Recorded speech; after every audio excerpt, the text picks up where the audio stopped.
Okay, so we're up to page number 3, and this is on transformations of basic functions. And there are 8 basic functions that you have to know how to draw, basically without a calculator. So, the first question that you will be asked is, what is the basic function? And after inspection on the function that I am given to you, you have to conclude that the basic function is y equals x squared. That's the function that most resembles this one. When I ask for the critical point, because that is my second question for you, what you need to actually do is give me the coordinates, meaning the x value and the y value. So to get your x value, you go to the inner part, you set it equal to 0, and you solve. But if you solve this equation, you're going to get that the x value is -2. And to figure out the y coordinate, all you have to do is use the outside number. What does that mean? Well, when you're looking at the function that I'm giving you, the outside number is -4. And that is your critical point. So now the sketch is next. You draw a small coordinate grid if it's not drawn for you already. At this point, you are going to label in the correct location where -2, -4 is. I don't need to see the dashes. As long as you put it in the right quadrant and you label it, you are fine. Now you're supposed to know that x squared looks like a parabola. So I expect you to start at the critical point and to actually draw a parabola. This is what the picture is going to look like. Now the last 2 parts of this is that I ask you for the domain, and the domain of all parabolas is always -infinity to +infinity. But I'm also going to ask you for the range. And the range is something that a lot of people get wrong. The range, just like I had gone over it before, means what's the lowest spot. Oops, a little higher to make that. And what's the highest spot. Well, there is no ceiling because those arrows mean that it can keep getting higher and higher and higher. But the low point is here. Range is only the y coordinate. So for the range, it starts at -4, but it goes all the way up and up and up. And that takes care of the first one. When you look at the second problem that I gave you, you have to look at it and ask yourself, what function does this most likely resemble? And you're going to have to know, because this is part of the 8 basic functions that you have to have an understanding of how to draw, that this most resembles y equals the cube root of x. That's what that function most resembles. So not only do you have to identify it, you're going to have to know what it looks like in addition.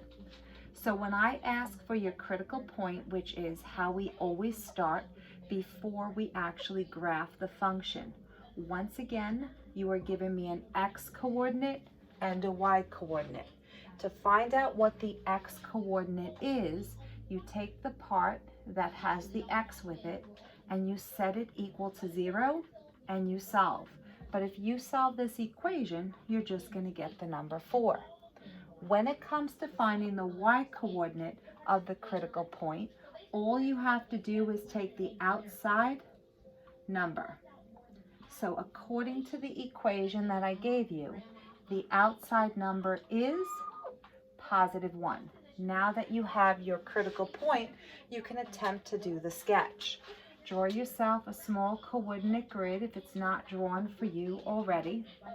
And once you are done with that, label where you believe 4 across and up 1 should go. No need to put those little dashes in. The idea is just to look at the general shape of this graph. Now, I call the cube root of x the sideways snake. You start at the critical point and you go up, but then you go back to the critical point and you go down. That is what the cube root of x always looks like. When it comes to domain and range, a lot of people remember that the snake-like drawing always has a domain of negative infinity to infinity and always has a range of negative infinity to infinity. So that's one that a lot of people just memorize, that the domain and the range are always negative infinity to positive infinity on the snakes. Now, the next one that I had given you on this page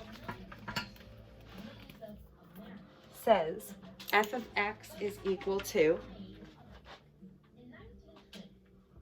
the square root of x plus 3 plus 2. And I want you to do the same process with this. So the first thing you have to look for is, what is the basic function? And when you're going for the basic function, you're looking for, what does the graph of the equation that I gave you most likely resemble? And it actually resembles y equals the square root of x. Now the big thing is you have to know what the square root of x looks like when you graph it. But first, we're going to go for the critical point, because without it, you wouldn't be able to graph it. So I'm looking for the x and y coordinate. Once again, to find the x, you go to the x part, you set it equal to 0, and you solve. But if you subtract 3 from both sides, you're going to get x equals -3. And to find the y coordinate, all you do is go right to the outside number. And the outside number in this problem is +2. So at this point, you will draw yourself a small coordinate grid, because you just really want a sketch of what it looks like, its positioning.